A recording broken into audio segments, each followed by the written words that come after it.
Good afternoon, everyone, and welcome to the Insights and Innovation series for this very Wednesday, windy Wednesday. Apparently, Victoria's almost been blown away. New South Wales, we're close behind. So very, very exciting. Now, we have got our good friends Bliss, our good partners, talking to us today, and we've got the great Harry. Harry's please excuse his hair. It's been playing havoc in the wind. It's been three types of mousse and two types of hair gel just to keep it in place, just to stick the toupee on top. Um, Harry is going to be talking to us about a strategist's view at retail. So, what's happening in the retail sector from a strategist's view? Without further ado, Harry, I'm going to hand over to you to take over. Over to you, big guy. Nice one, Sam. Thank you very much. Good day, everyone. My name's Harry. And yes, no, this is not a toupee, but sometimes it does feel like it at times. I'm a strategist at Bliss, and it's really awesome to be presenting once again at the IMAA webinar. It's our second time in as many months, I believe. So thank you once again for sharing your lunchtime with us. Today, we're going to try and spread some festive cheer. We recently released an insights piece, a quick festive retail snapshot, which we might send through to the members through, I think, the shared folder or the shared newsletter that the IMAA does. We'll get it out to you in some form or another. But I thought it'd be cool to take you through how a strategist might absorb that data from taking in economic conditions, what's happening in the economy, past retail trends, all the way through to marketing literature, how we translate that into a coherent strategy to get the most out of the festive season. Before we get stuck in, just a little bit about us. We are an identity-free geo-powered tech stack. Whew, a bit of a mouthful. But in plain English, what we do is we take geo behavior and we use to build rich real-world audiences, which we can then reach across a very omni-channel way. So digital out of home, video, audio, you name it, we can probably do it. And as of last month, we released a unified measurement solution that we're really proud of. It's really cool. Allows you to measure the impact of the entire campaign on an audience, not just individual channels. So if any of that sounds cool to you, just feel free to reach out to me or the guys. We'd be more than happy to speak to you. Speaking of the guys, this is the team. This is our awesome team here in Australia and New Zealand. We've got the benefit of being backed by global business, but we're proudly local and we consider ourselves to be indies as well, right? A real diverse team of digital specialists and creatives and strategists at your service. Now, this pic was taken at the last Christmas party that we had. Everyone's holding up their Secret Santa gift. If you're wondering what that Bliss logo is doing there and what it's covering up, I really can't show you what that is. That's a bit naughty. Um, in any case, though, I wasn't able to actually even take it home. Our office dog Rocky tore it to shreds before I got the chance to enjoy it myself. But at least someone had fun with it. Speaking of fun, we are here, of course, to talk about the festive retail season and all the fun, all the chaos, all the pandemonium that goes along with it. And I say festive retail instead of pre-Christmas because calling it Christmas retail probably doesn't do it much justice anymore, right? Especially when you look at how convoluted the season now is. In fact, working back from Boxing Day, including new sales events like Black Friday here, as we will explore in just a sec, the actual festive season extends all the way back to September. It's really quite a chock-a-block calendar that we're just about to explore, which makes it a really big deal, right? So it's only when you kind of lay it out over in numbers that you can appreciate just how big it is. $70 billion spent in retail in just November, December alone. That's just the traditional view of what the festive retail season is. And it's huge because it's pretty ubiquitous, right? About three in four of us intend to buy a Christmas present for somebody. And when we do spend, we tend to spend quite big. And as a glimpse of how behavior is changing the retail calendar, quite a few of us are looking to shop earlier and earlier to beat the rush. So it's win-win, right? And being active during this time is pretty much a no-brainer. Well, having spent the past 2 or 3 months working with many of our clients on their festive season strategies, pitching for business, and even engaging with clients that have chosen to sit out this season, um, it's become quite clear that the upcoming season is a bit fraught with uncertainty. And two key themes have really stood out. The first one is this old chestnut. It seems like every time I present the IMAA webinar, we're talking about uncertainty. In fact, 2 webinars ago, I did an entire piece on uncertainty, but this is kind of sticking around like a bad smell, right? It doesn't take much to see that demand heading into the season is a bit softer than we would otherwise normally like. And then there's dealing with the increasingly complex and noisy season. I don't have all the answers, but what I can do is show you how I, as a strategist, am approaching some of these above challenges, how we translate some of the research and data that we use and translate that into meaningful and actionable strategy. But firstly, let's get the uncertainty out of the way. All this talk about soft demand recession. We did spend about 40 minutes talking about it 3 webinars ago. So hopefully we can condense this into about 5 minutes. Those of you who followed my previous webinars, even going back to my days in Criteo, might recognize some of the stuff that's about to come. But that's because the way that marketers should deal with uncertainty or even recession hasn't really changed much. A lot of the fundamentals are pretty much the same. But I guess it's still worth reminding ourselves what those tenants actually are. Firstly, as we all probably know on this call, ad spend has been a bit cautious to say the least to start the year. I know this is SMI data, which I think is the whole co's really. But I suppose in terms of ad land in general, it's kind of like the stock market, right? It tends to be a bit forward facing. So given the slow start to the year, kind of suggests that brands are anticipating a bit of a quieter festive season than we otherwise normally have.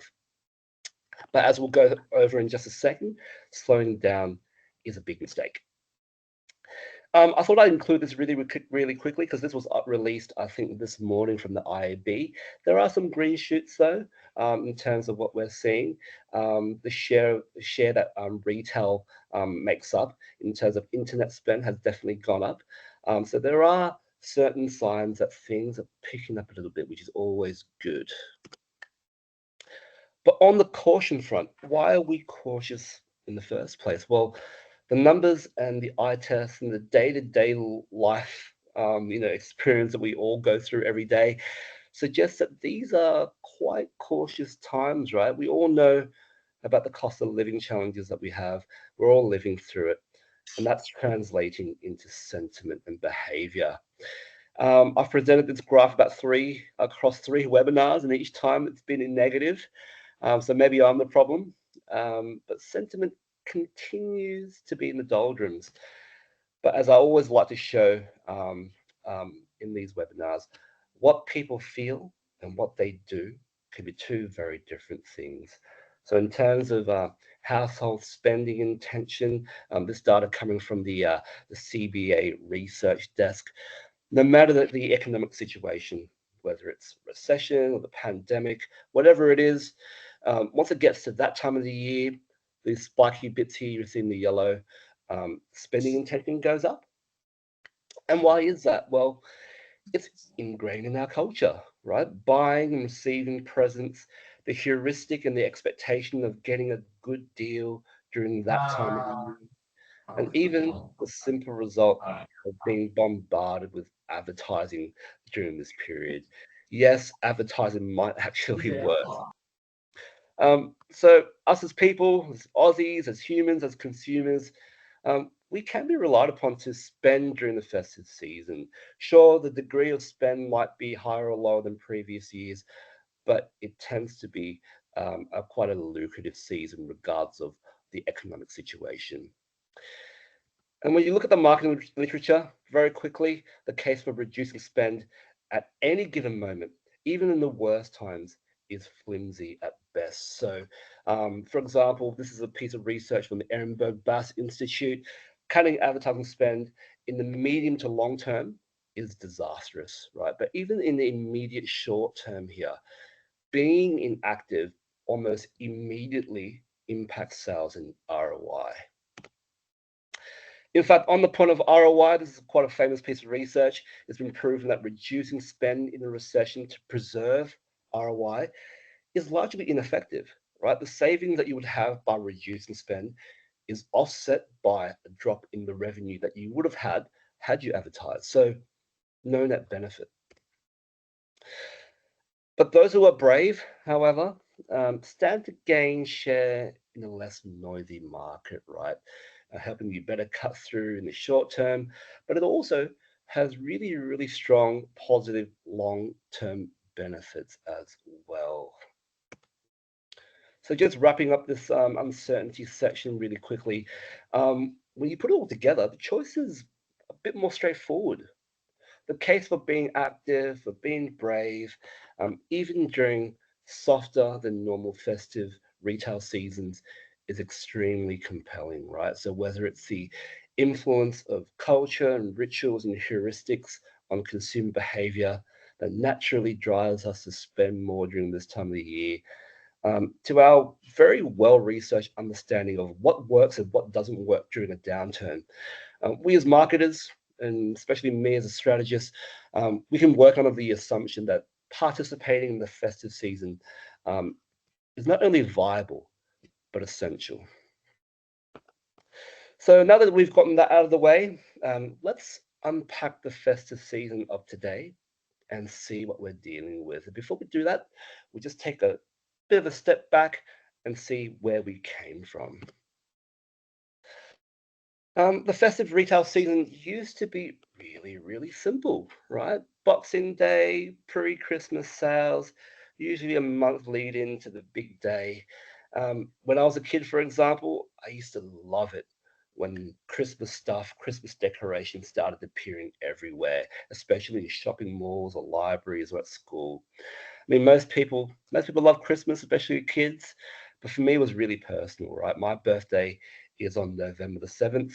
So, as a kid, when Christmas decorations and offers started to appear, that was basically a sign that my birthday was only a week away, right? Because most places began their festive preparations at the start of November. But over the years, Christmas decorations and sales offers and promotions have started drifting earlier and earlier and earlier to the point where it's not too unusual to see decorations out even now, right? In fact, the festive season these days looks so vastly different to what it was when I was a kid. These days, there's pretty much barely a spot on the festive retail calendar from September all the way through to December, where there isn't a promotion or a sales event happening somewhere. So from now official sales events like Black Friday and Cyber Monday, events that we've just seemingly adopted, things like Singles Day. What the hell is Singles Day? Or Green Monday or Sofa Day? Even things like major promotions have started to get cultural kind of buy-in.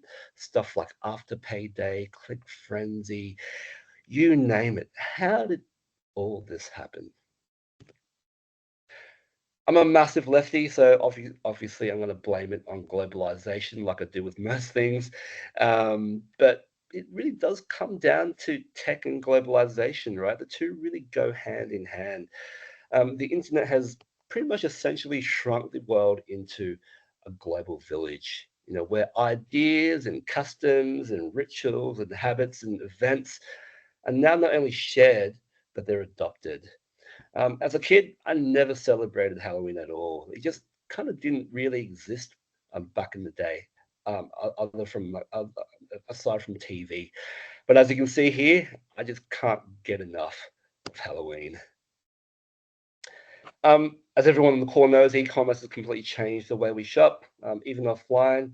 which means local brands and retailers now compete with global brands in pretty much everything, right? It means competing with global prices, and even noisier market to try and win share of voice from, to win share of wallet. And then there's the adoption of global sales events and customs and behaviors and expectations. And if it feels like things have changed a lot in recent years, it's because they really, really have. I know we're all sick of talking about the pandemic, but the pandemic really did change consumer behavior, from things like hoarding and stocking up, to shopping earlier to beat the rush, to beat shortages. A lot of those behaviors have kind of stuck around. The post-COVID spending boom increased demand across the board, across different categories, which obviously led to more and more sales events to take advantage of that demand. Again, from brands seeking to cut through that noisy festive season. And interestingly enough, even the subsequent downturn, right, has led to more of the same.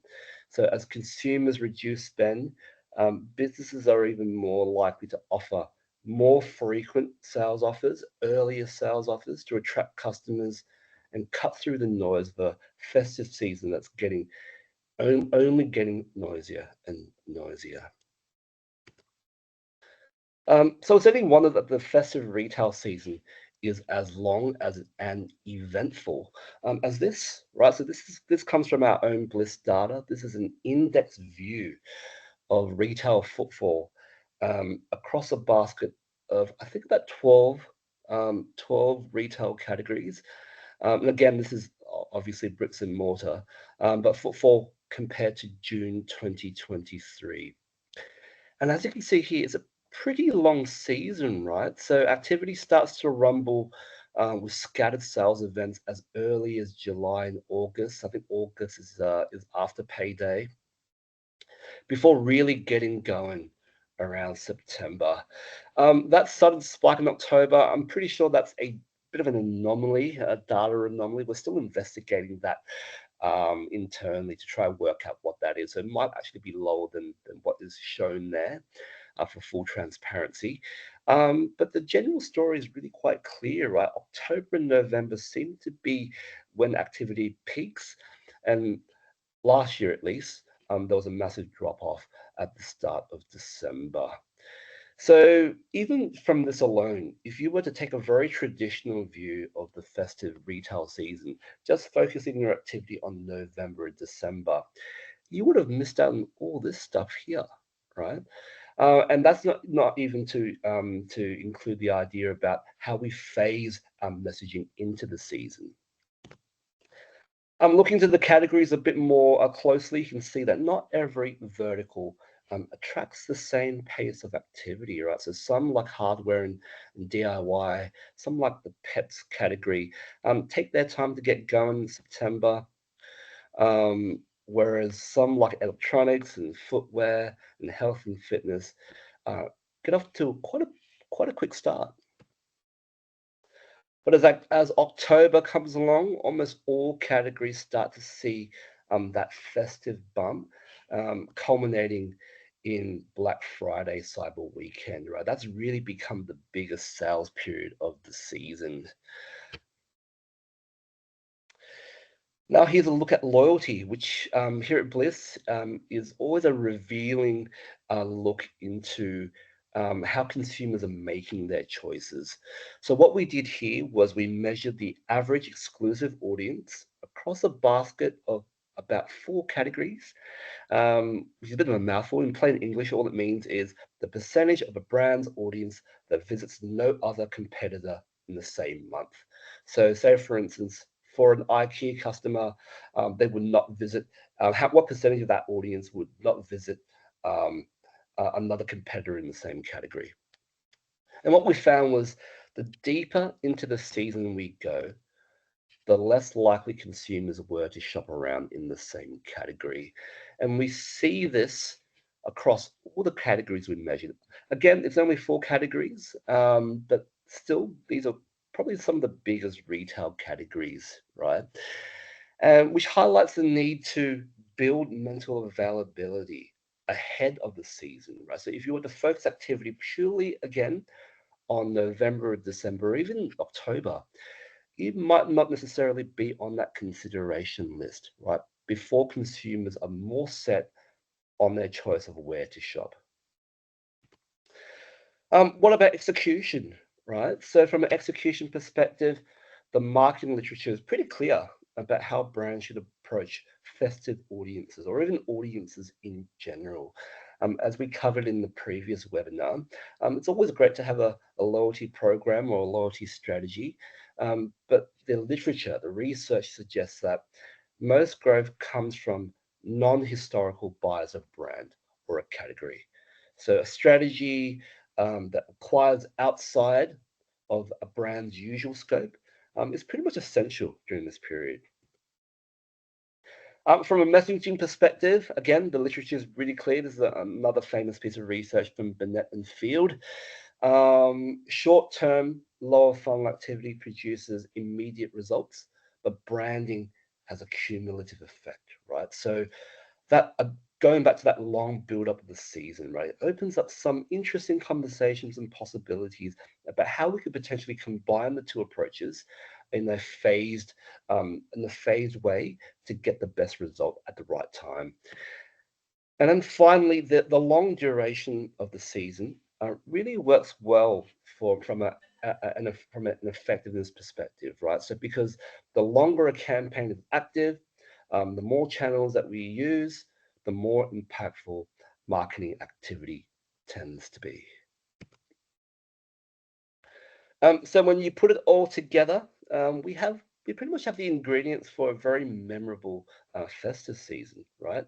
From hints about when to start, how to pace, how to spread activity, the importance of building consideration, building mental availability before choices are more set, um, all the way through to how to phase different messages, right? The need for optimization, omni-channel approaches, all of that, right, is all very helpful for building a strategy.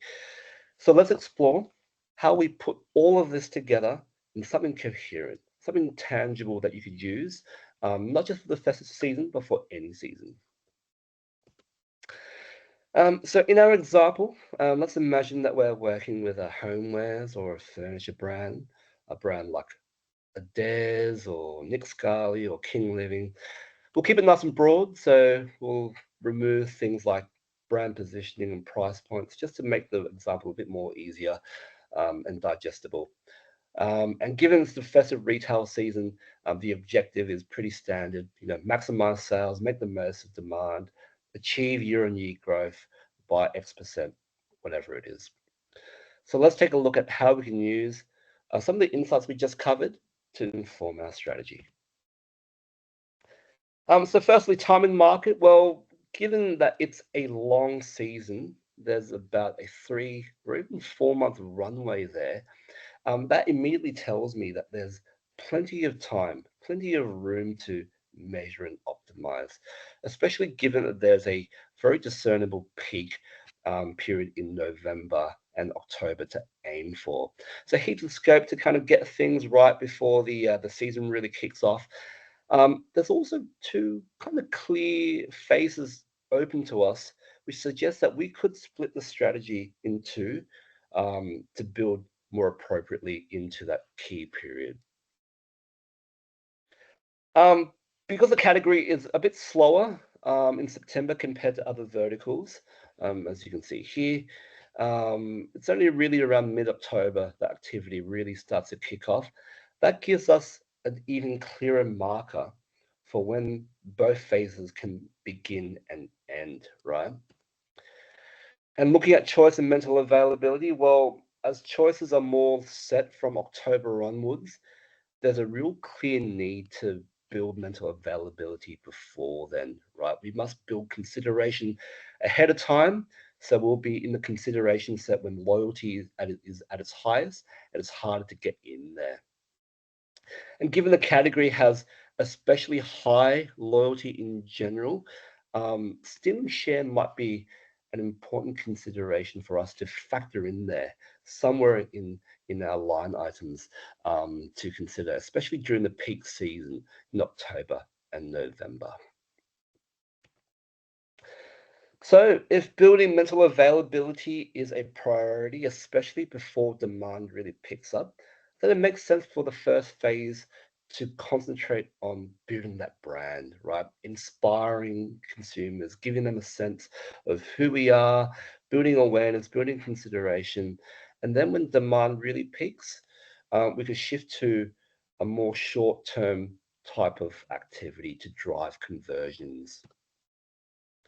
From an audience perspective, well, I mean, to bring some reality to the conversation, you're going to have a hard time convincing any brand to not go after customers in their own category and on their own historical customers. So that kind of has to be in there somewhere in the mix. But what also has to be there is some scope to acquire tangential or related audiences not currently in market, right? And that's to maximize potential reach, to bring in as many people that currently aren't in market as possible. And then finally, the long season works in our favor from an effectiveness perspective, as we just covered before, right? Effectiveness increases the longer the campaign runs. So this tells us that our campaign should be spread out a bit more than we would otherwise normally plan to during the festive season. We should be consistent and more persistent with our message. And then the more channels we use, the more appropriately channels we use in each phase, the better, right? So omni-channel and a commitment to spread activity across the entire season, if not before it. So with all that, the strategy becomes a bit more straightforward to compile. So we've just done the hard jobs basically, especially if it's informed by a set of principles, right? So I've got here, mass reach to aim for potential, not just existing customers. So that will inform how we approach audiences. The idea of being present in all relevant moments covers everything from our choice of channel through to when we reach consumers. Building mental availability to be front of mind when demand peaks. That covers everything from our messaging strategy through to our pacing strategy. And then the commitment to measurement, right? That's our insurance policy. It ensures that, if there are tweaks that need to be made, that there is scope for them to be made, but also that we know that they need to be made.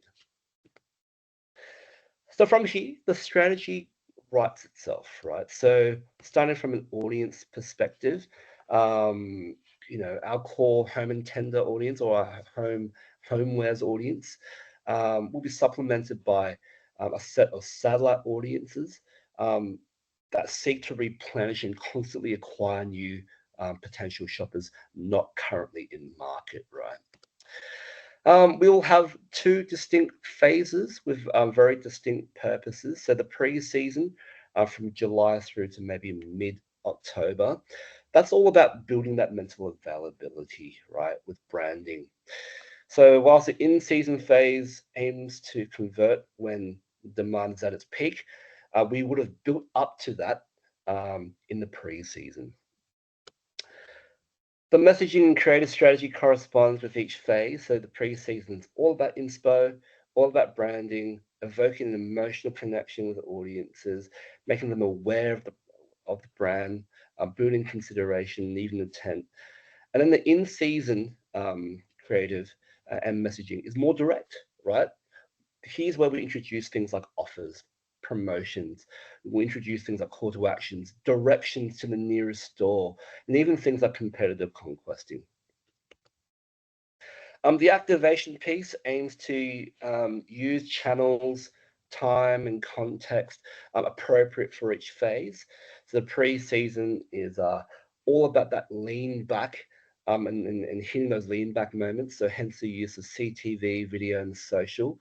Whereas in season, there's a bit more tactical, right? So hitting consumers on the go when they're before the shop, during the shop. So the strategy, especially the channel strategy, is a bit more dynamic, right? So digital out of home, mobile, audio.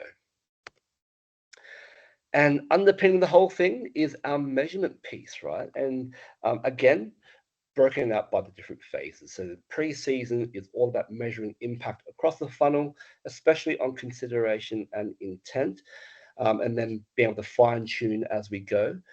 And then the in-season is about the hard outcomes, right? So sales and footfall, all the meaty outcomes that we actually care about to measure the ultimate success of the campaign.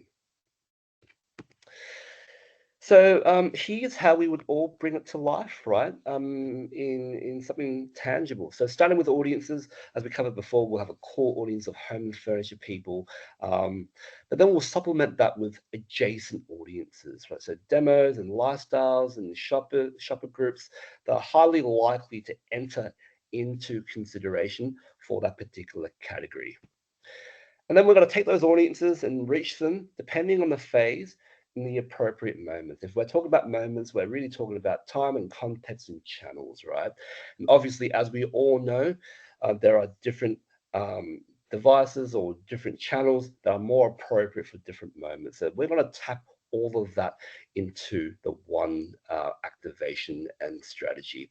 And the cool thing here is that we can do it all on our Blis Audience Explorer platform. So just to show you very, very quickly how we would put that all together. So this is our platform here. We've got a set of audiences that are already pre-built based on behavioral, geo-behavior rather. So we've got things like DIY enthusiasts, our homemakers. We've even got brands here, right? So if we wanted to get into things like home and furniture, we could target customers of specific brands. But for this example, I might just click on homemakers, explore that audience there. And then the platform will then uncover what this audience looks like, where they're likely to reside.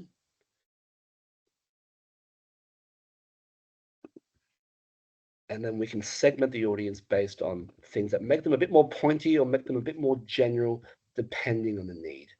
So say, for instance, if we wanted to divide the audience by their likelihood to spend, we could do so by doing this. And then from here, from phase one, since that's all about the lean back moments, we could potentially reach these audiences on CTV, on general display, on video, you name it. And that would be probably appropriate for that particular phase. Whereas for something more tactical like phase two, in the in season where we're trying to get people on the go, we can take the same audience and reach people who are currently at a Westfield or a shopping center. So this is what these points are, and driving people there. Or we can literally dive into specific competitors and drive them either away or to your store. And that's what this is here. And then we would probably reach them on the go. So we might choose digital out of home, we might choose audio, really, really simple. And then for the measurement piece, it's really simple. Once again, we just click this button. And what this allows us to do is generate basically the building blocks for a whole measurement suite that measures the impact of the entire campaign, which is really, really cool. And I'll go through that right now. Cool. So for the measurement piece, it's obviously critical that we not only have the ability to measure different outcomes depending on the phase, but to be able to understand the impact of the campaign as a whole, not just a channel. And we're really proud to announce that we can now do that with our Smart Holdout Group's measurement solution. So if you're looking for something like this, we can certainly lend you a hand. Measuring the impact of a multi-channel marketing campaign can be really challenging, right? You have different interpretations of the one audience across different channels. And then you have to piece together a common story from different reports and different channels. It's all quite messy, it's all quite convoluted. Very, very quickly, Smart Holdouts help solve for this, right? So we can measure the impact across all channels, even those outside Blis. So if you have social media, you have general TV, we could probably find a way of measuring that as well. Our machine AI uncovers statistically similar exposed and control groups to measure uplifts. So you're measuring like for like. And then we can measure pretty much any outcome. So everything from the usual brand lift and footfall that we can do, even through to your data. So stuff like sales, stuff like subscriptions. So very quickly, again, with the homewares example, we can take an audience that we pass out through to an omni-channel activation. Our platform then measures this and defines control and exposed groups. And then we can potentially measure the sales over a period of time as well. And when we spread this over a sales period like the festive retail season, that gives us plenty of scope for you to optimize your campaign ahead of the peak period. And if you wanted to, you could probably break it out in terms of channels once again to see what's working and what's not. So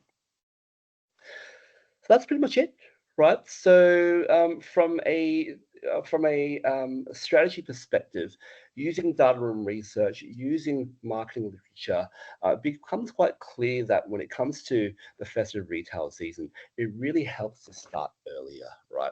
To build mental availability before choices are set.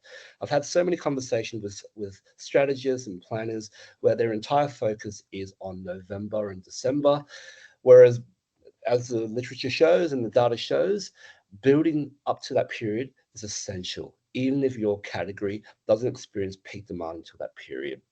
All the usual chestnuts also apply, being able to measure and optimize throughout the season, reaching beyond your immediate market, all that jazz applies not only in the festive season, but during any period.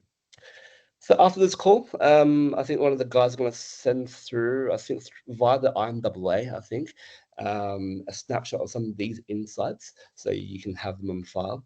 But if any of that appeals to you, feel free to reach out. We'd be more than happy to have a chat with you. So this is pretty much it. I'm going to leave you basically with my festive retail playlist. But if you have any questions, we'd be more than happy to answer them now. We haven't run out of time. But thanks again for having me. It was really awesome to be speaking to you guys today. Thank you, Harry. Guys, are there any questions? And if not, we can put it into the chat feature. Thank you so much, mate, for that. Always really interesting and insightful having you on board. Just a couple of members, couple of things. Firstly, we're changing our date for our Melbourne Principal and Partners event. We have just had word that Channel 9's events on that day, so we're going to change that around. So watch out for a new date for that. And another point I didn't mention before is that we're having a bit of a town hall on Thursday about TV.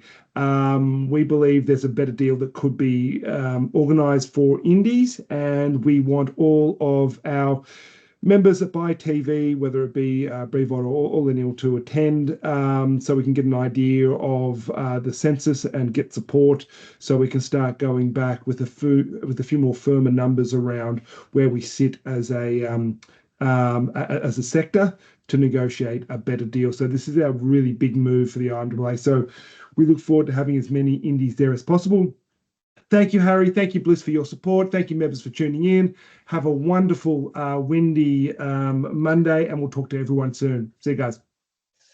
That's all, guys. Bye-bye.